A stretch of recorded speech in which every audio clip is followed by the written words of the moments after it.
Hello, friends, and welcome to the Easy Peasy Video School. Now, we've been seeing a lot of talk online about nonprofits being intimidated by the process of coming up with a marketing plan.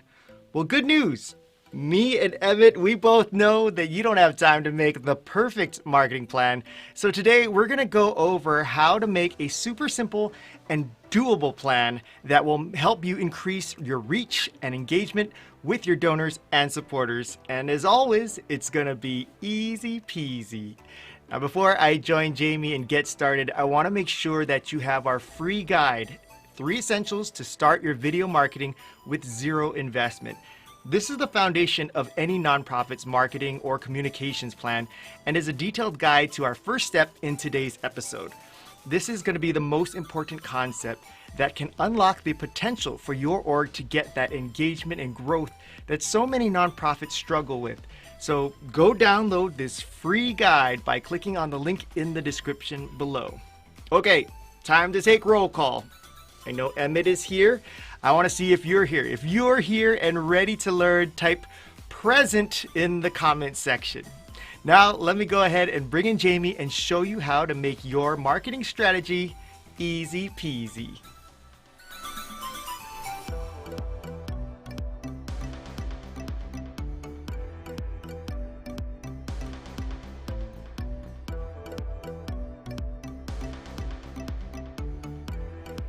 All right, hello and welcome. This is going to be our, 5th new process in how we do our show. But everybody wants more Jamie, and I do too, because she knows so much more about this all than I do. So we have the expert here in today's lesson, and so we're going to go over the different steps in how to prepare your marketing plan. But the first thing is that you want to make sure that you get specific about your target audience and the goal that you want. So I know I mentioned that we have a free guide that we have in the link, and it goes into great detail about that. But for a lot of nonprofits we've talked to, they usually either skip this step or don't even know that this step exists. So why is it important that we make this the first step in that they should do? I'm super distracted by the white thing on the bottom. So What's the white thing on is the it bottom? okay if I fix it? Okay. You can see the light at the bottom of the frame. So why don't you Oh. say hello to people and I'm gonna Oh, okay. fix it. Well, this is Sorry. good because we actually have people present. They did the homework. Brian is present, as in he's the gift.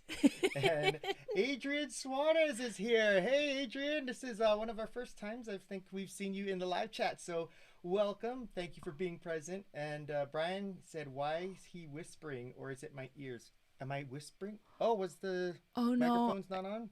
Oh my gosh, the mic is not on. Ah, well, there we go. Now you can hear me. Sorry, Brian, I wasn't whispering, but What as you can see, happened? we're not quite prepared. But don't worry, we've got the whole lesson plan prepared for you. We're just trying to get some of the tech stuff going. This is our latest version of the show, and hopefully it's the last incarnation of it. I think this is going to be the fun one. This is going to be more us together and more of this random stuff that could go wrong. Chaos. But Absolute chaos. but okay, enough of the stalling. Okay. Let's just get into it. We're talking about making sure you identify your target audience and your specific goals first. That's the first step. But for nonprofits, a lot of them either don't know about this step or skip this step, and they just go straight into like, here's what we want to do. So why is this the most important thing that they should do first? I need my brain and my mouth to connect. Well, first off, what I'll do is I'll kind of get us going, but We actually practice this. You can't tell, right? well, you can tell with me. No, just kidding. So most of the nonprofits that we've talked to or worked with in the past, when we talk about having goals of what their goals are, they usually just have like general awareness or getting more donations, and it's kind of just like, like throw spaghetti on the wall. Like we just have this general idea, like all nonprofits pretty much want more awareness, more donors, but it's not very specific, and you also are not identifying who your target audience is, like who your ideal nonprofit supporter or donor would be, right? And so the idea is, if we've said this before in the past, like if you're talking to everybody, you're probably talking to nobody, because when you have it so general and broad, you can't create that engagement with the audience, because you're not really speaking to them. That you're just talking in generalities, and it's like, no big deal, right? I think something that people like for now, with like things, everything being online, like nonprofits have the opportunity to reach a global audience, and that's not something that is going to happen if you're keeping your messaging broad and general, and you're just trying to reach everybody. And that might have been okay before. Like we've talked to some of our nonprofit friends, and they were saying like mailers used to be super effective. Like you could just send a thing in the mail, and then people would send you donations. But that's probably because they were your local people, and you have their addresses. And like it's very different now when you have the opportunity to reach people everywhere. Your messaging needs to be more specific, so that the people who are on Instagram and they're looking for like environmental organizations or whatever, that they find you and they know what you're doing, so that what you're saying speaks to them specifically. I don't know if That makes sense. So I think what that results in is that they feel like, oh, this is something they're interested. Oh, your organization is something that resonates with me. And that's how you're going to get them to at least get interested in you in the first place. So, but before we get into the next steps of this marketing plan, want to make sure that we get you into the right frame of mind. So we want to think about, when we're talking about the donor journey, we want to make it seem like we want to help you understand how you can get someone from the point of hearing about you and your organization for the first time to becoming like a monthly donor or a continuous donor. So when we talk about the donor journey, that's what we're talking about, is like, how do we get them from point A to this long committed relationship with you? And so the idea being that you can't just have like an awesome website or post an amazing video on Facebook or on social media and expect that's going to be what gets you more donors. You have to think about where your website traffic is coming from and how people are going to see your posts, and then what happens after they see those posts.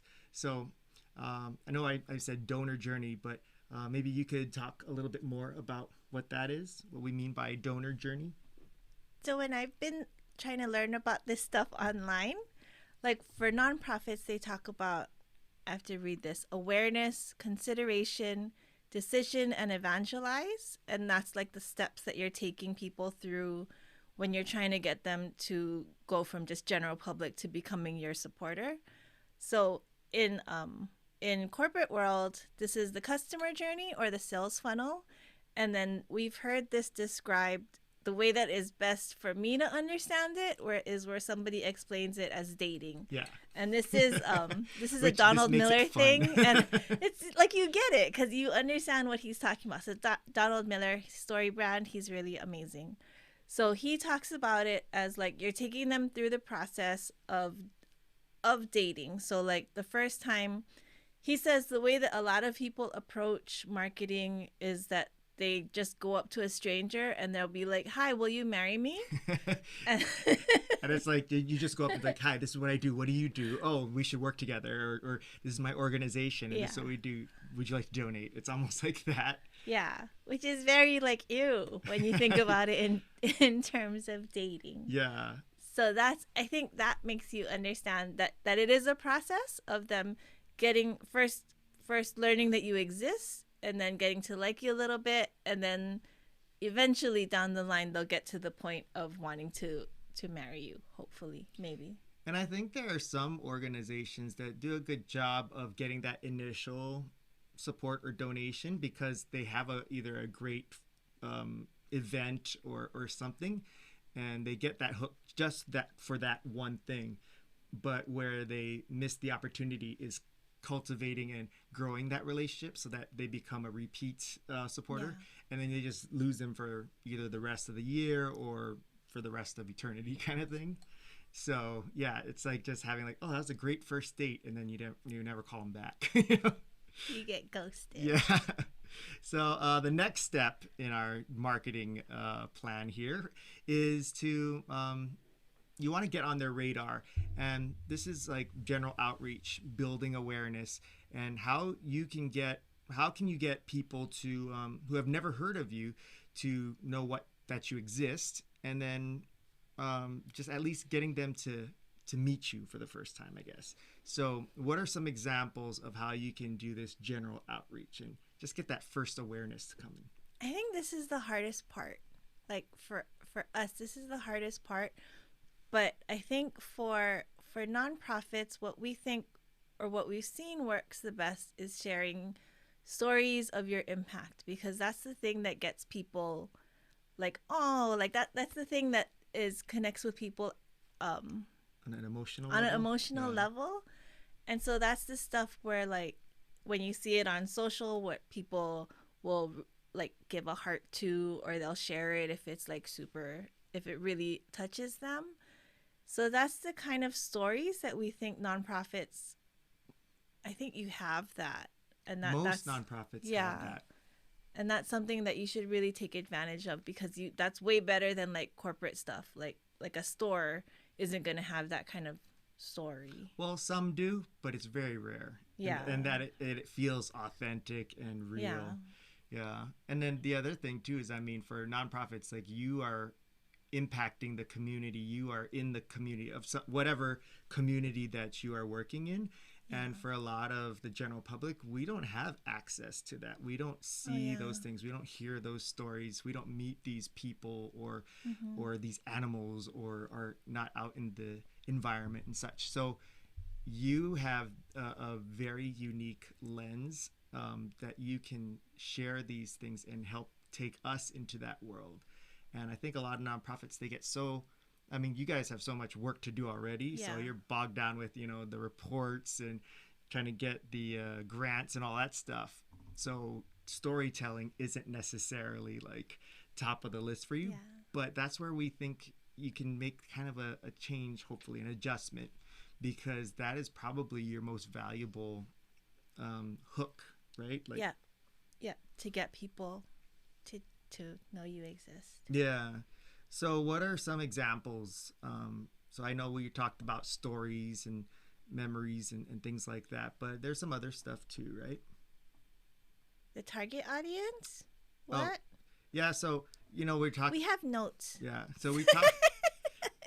So, as far as other ways that you can do general outreach, again, we want to stress that this is where we mentioned in the beginning, it's super important to establish and recognize your target audience, because that's what's going to help you determine what kind of media that your specific audience consumes. Like, what, 10, 15 years ago, we would just assume, like, well, if you want to reach people, you get on TV because everybody's watching TV, or get on radio because everybody's listening to radio. Mm-hmm. But now we have so many different ways to connect: social media, online, in person, out person, virtual, blah, blah, blah, blah, blah, that that you got to be able to choose which avenue and tool is the most effective in reaching that specific audience you're trying to reach. Yeah. I think if you, we had an article, or we had an episode on target audience stuff, which went more into detail on this. But I think you're just trying to think about like your main priority right now for your outreach. What are you trying to do? Are you trying to get more donors, or like reach people to do this program? So with that goal that you're trying to achieve right now, who is the best person that would help you achieve that goal, and who are you most trying to reach? And if that person is watching the morning news every day, then what you want to do is a press release. But if that person is like spending all their free time on Facebook, then Facebook is where you go. So that's how the connection between target audience and your goal really matters for what your platform for your outreach. Yeah, and that's another thing too, that we want to make sure that, when you say social media, there's a handful of social media platforms now, and I think some of the mistakes that nonprofits make is that, oh, we got to be on all of them because there's some people on LinkedIn, there's some people on Instagram, some people on TikTok, and you want to do all of them. And if you have the capacity to do that and the team to do that, great. That's you're going to get a really great return on that. But if you are limited in your resources and you just have like one person doing it or whatnot, and they've never done it before, Yeah. start small. Just start with one that is going to give you the best connection, and get good at it first versus just mediocre on all of these different Yeah. platforms. So again, going back to just being really specific, talk to somebody, not everybody, Yeah. right? We also, let's see, we want to talk a little bit more about social media, because I think people think like, oh, I'm on social media, I'm putting out stuff on there. How come I'm not getting any kind of responses or donations and stuff? So I know that you guys have definitely noticed this. I know Brian has definitely mentioned this before, but like Facebook especially is super pay to play now. Gotta And be careful what you're saying. We're on Facebook right now. oh. I'm just kidding. Don't cancel us, Facebook. But it is like it is for businesses and nonprofits because it's all a page on Facebook. It's all in the same category, and it's really hard, and ads are getting super expensive now. Like the online entrepreneur expert people that I follow, they're saying like they don't even go towards Facebook ads anymore because it's so expensive. So I think something that you need to remember is that on the different platforms, they each have different rules, and they have different like things that the algorithm favors. So you really need to focus, like pick one and try to learn about it just at least a little bit to see, because there's going to be like Facebook had this weird rule before about 20%. Your picture couldn't have more than 20% text over it. Otherwise, the algorithm. This was a rule that they had for ads, but I saw a lot of people saying that they saw regular posts that had a lot of text in it not get a lot of reach. So it's just like these weird rules that you wouldn't really know if you weren't paying attention. So that's why you can't just like think, I'll get on there, I'll make all of these different posts and people will see it. That's not how it works. Yeah. Unfortunately. All right, so moving on to the next step. So, assuming that you're doing a great job with this general outreach to get people's attention, the hope is that you then get them to want to learn more about you. And what they'll probably do in order to learn more about you is to either go to your website or your social media page, where the profile page, where a lot of people now have used their social media profile page as kind of like a website where a ton of information and stuff is on there. So one of the two. And so what you want to do is make sure that whatever you put on your website or your profile page is going to inspire the visitor to want to stay on there to see and learn more, versus like click on it and be like, you know what, this is not telling me anything, or it's too overwhelming, whatever the case, and then they just click off and move on to another page. So what are some of the things that nonprofits can do to make sure that happens? Like, what can they do on their sites or profile page? So you want to make sure that somebody will know in 3 seconds that you are for them, that they understand you in 3 seconds, and they can decide if they like you or if they don't care about you. And you need to make it fast, because when people are like clicking on a link in a post or whatever, it's not that they're like, oh, let me learn about this thing for the next 5 minutes. They're just like, oh, that looks interesting, but and then if it's like, what, then you're gone, right? Like, just think about your own behavior. And so for a website, you're looking at the top of the fold. Like in newspaper terms, it's whatever they see once they click on your website, whatever is just there without them scrolling down. So you want that to show, you're trying to show what you do and who you serve in like super fast.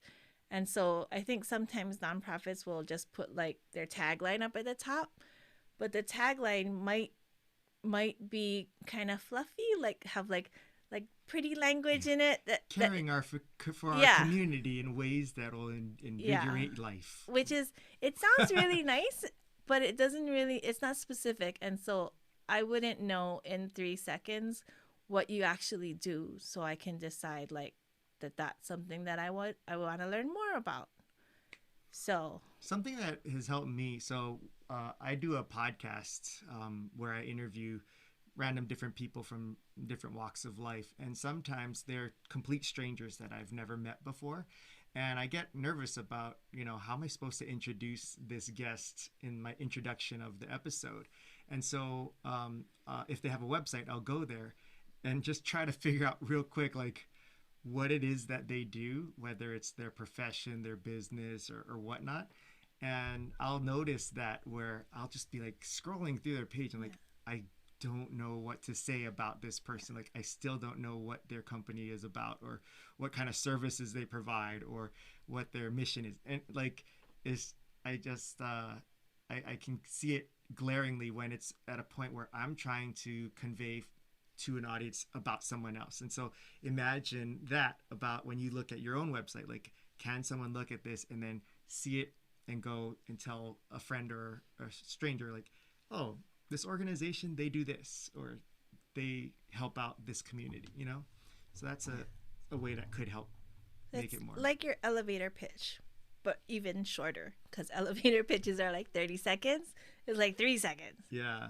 And going back to this like dating analogy, it's kind of like similar to when you're on those like dating apps. Yeah. Like, people are so quick to just swipe and move left and right or whatever, right? And they can tell by looking at that profile page within the first 5 seconds, probably, like what they look like, what their interests are, and what their age is, like the pertinent information, and they can decide left or right. And so kind of the same concept here, right? So I think so like for website, you want to have an image that shows something about what you do, and then you're always thinking about what you do and who you serve. So can you tell that from the top of your website, and then on your your social media bio? So that would be with your logo, so you look legit, and then not having it be just your tagline, having some kind of clear statement about what you do and who you serve, and then make use of your link in your bio. And then if that platform allows you to pin anything like story highlights in Instagram, or like pinning something at the top of TikTok. And Instagram, I think, is now letting you pin posts at the top. Yeah, I think so. I think I saw that. So, I'm curious, how many of you guys on here are on multiple social media platforms, or maybe just on one?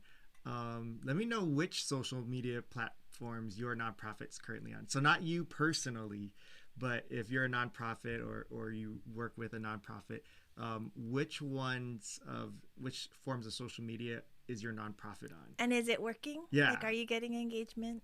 Yeah, I think that would be a really interesting conversation in the comment section. So if you're watching this on YouTube, I think we'll have it'll be a nice little litmus test, or what is that, survey kind of thing. Yeah, I'm curious to see what's working for people. And of course, with nonprofits, there's different types of nonprofits, and so different types of platforms will work better for them. But just be a fun thing to share, I think, and learn more about.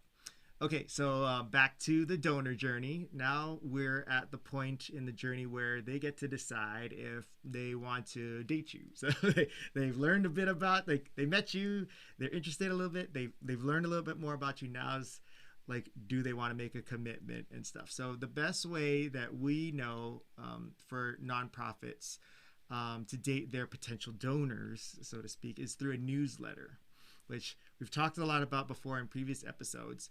But I think this is still something that some nonprofits are either resistant to, or not quite sold on. So why is a newsletter the most efficient and successful way for nonprofits to date their potential donors?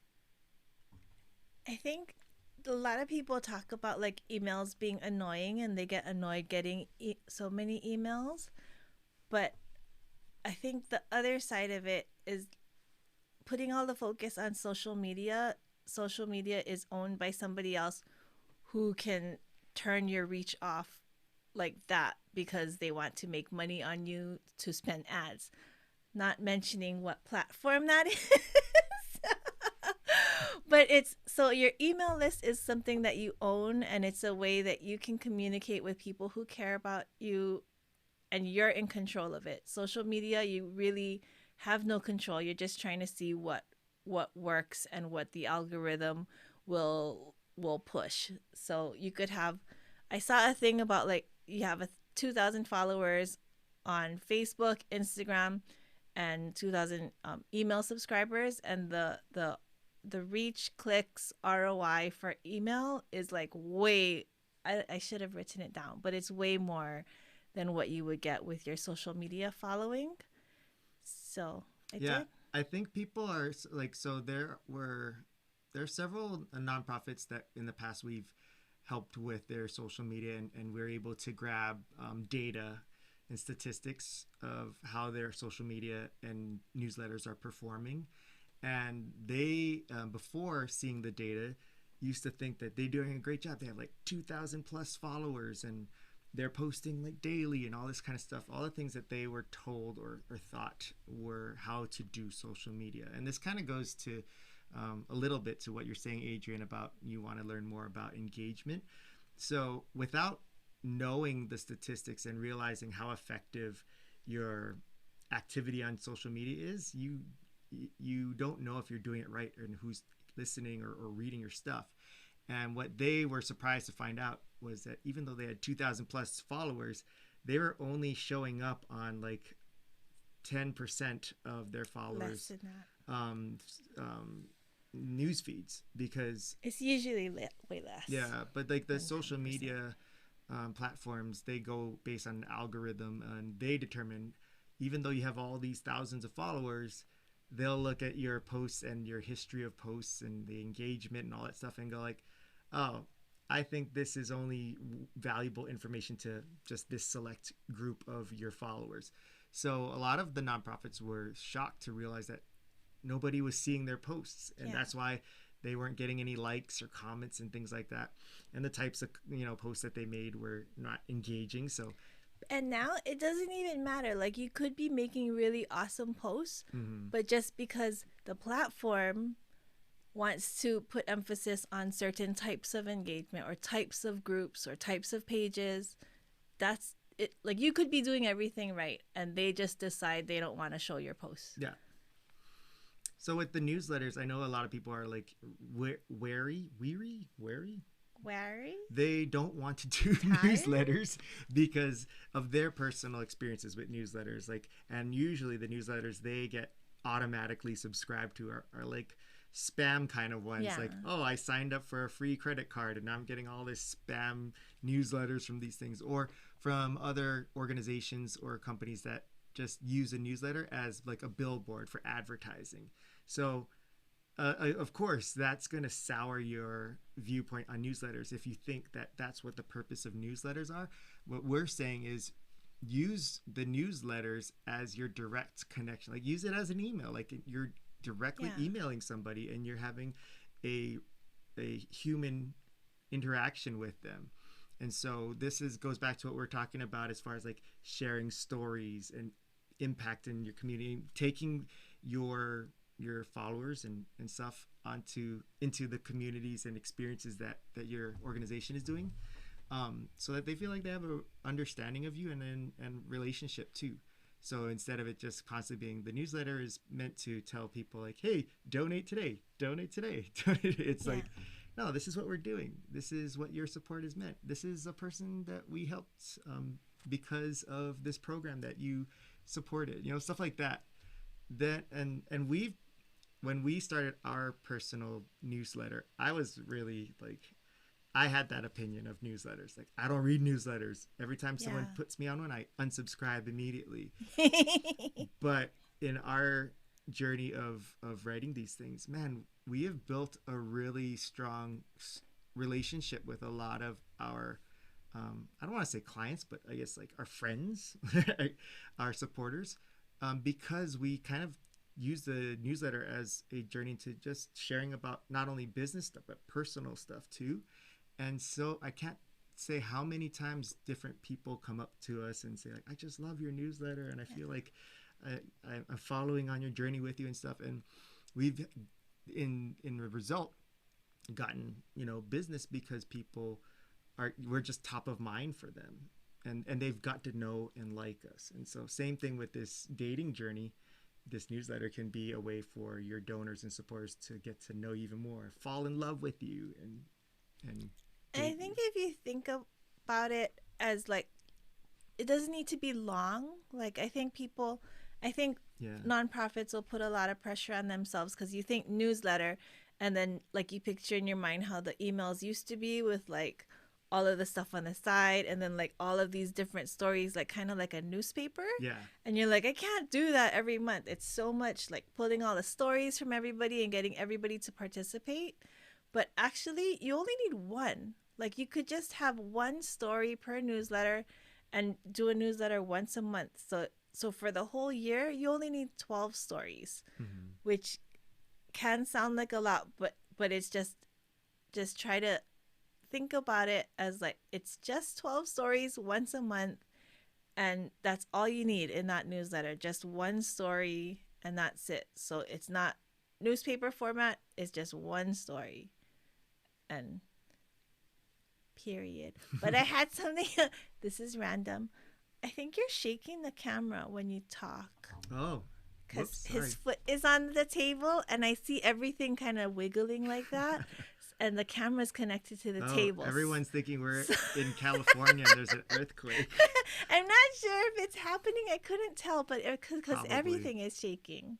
Well, what it could be is that I'm emphasizing the really important stuff. So as it shakes, oh, this is important. Yeah. Okay, so back to our journey. So now that you're consistently communicating with your audience through a newsletter, right? You're doing that. Okay, so this is the point where now you can ask them for a commitment. This is when you can, after they now have built this relationship with you and really understand you, now is when you can ask them to buy a ticket to your fundraiser event or to make a donation. So explain why it's important that we wait till we get to this point before you do that, you make this ask, and that you ask for this commitment. I think you can be, and you should be asking that stuff on your social media also, but this is the place where I think it'll really work because because the open rates on newsletters are, I had this in here in a stat. Oh no, up or down? I think you're going So down. 2001 for average engagement on Instagram for business accounts was 0.83%. And 0.8, less than a percent. yeah, less than 1%. And average open rates for nonprofit emails in 2021 was 25 to 35%. So that's way more people that are going to be opening your stuff and seeing it. And these people are also going to be the people who opted in, like they care about Yeah. you enough to learn more about you, and they've been hearing about your impact story, so they know what you do and they care about you.